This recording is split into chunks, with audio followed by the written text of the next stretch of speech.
মহামৃত্যুঞ্জয় মন্ত্র। এই মন্ত্র হলো মৃত্যুকে জয় করার মন্ত্র। পুরাণ মতে বলা হয় মৃত্যুও ভয় পায় এই মহামৃত্যুঞ্জয় মন্ত্রকে। শাস্ত্রমতে সপ্তাহের শুরুতে অর্থাৎ সোমবার যে বারটি ভগবান শিবকে উৎসর্গ করা হয়, সেই দিন শিবের এই মন্ত্রটি জপ করলে জীবনে কোনো রকম বিপদ আসে না। পাশাপাশি এই মন্ত্রটি একটি ইতিবাচক পরিবেশ তৈরি করে এবং শারীরিক ও মানসিক সুস্থতা বজায় রাখে। বলা হয়ে থাকে একমাত্র এই মন্ত্রটি যে কোনো অসুস্থতা বা ক্ষতিকর প্রবণতা থেকে রক্ষা করে। তাই বন্ধুরা, আপনারা আপনাদের নিজের ও পরিবারের সুস্বাস্থ্য ও সুরক্ষার জন্য ও ভগবান শিবের আশীর্বাদ পেতে প্রতিদিন সকালে শ্রবণ করুন এই মহামৃত্যুঞ্জয় মন্ত্র। এই মন্ত্রটি 108 বার জপ করতে হয়।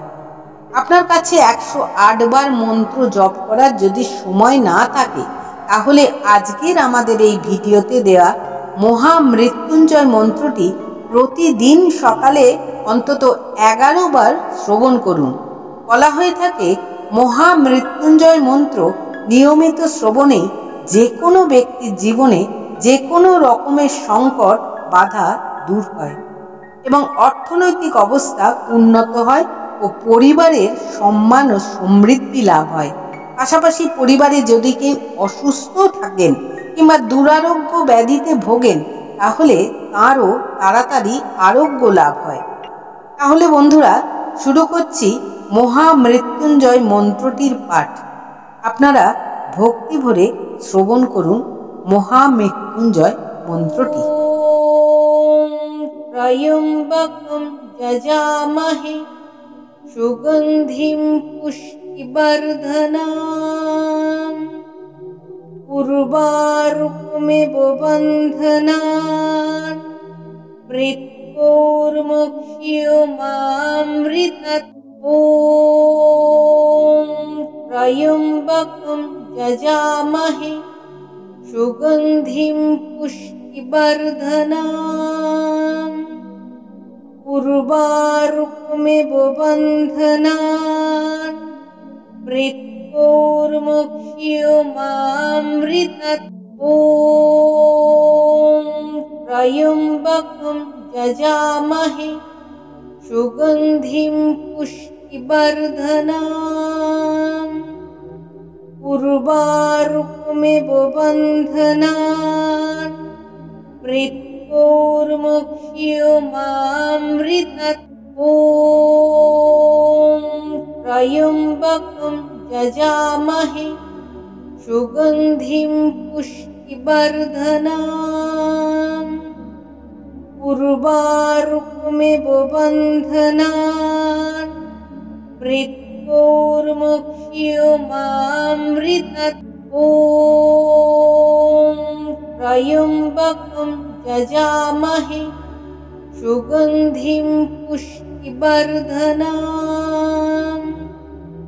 উর্বারুকমিব বন্ধনান মৃত্যুর্মুক্ষীয়মামৃতাৎ। ওম ত্রয়ম্বকম যজামহে সুগন্ধিম পুষ্টিবর্ধনাম উর্বারুকমিব বন্ধনান মৃত্যুর্মুক্ষীয়মামৃতাৎ।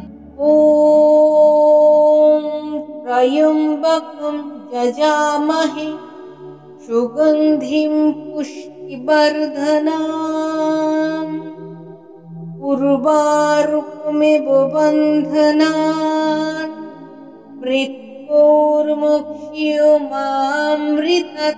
ওম ত্রয়ম্বকম যজামহে সুগন্ধিম পুষ্টিবর্ধনাম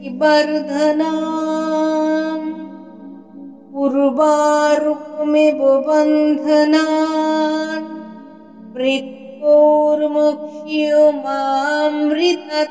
ওম ত্রয়ম্বকম যজামহে सुगन्धिं पुष्टिवर्धनाम्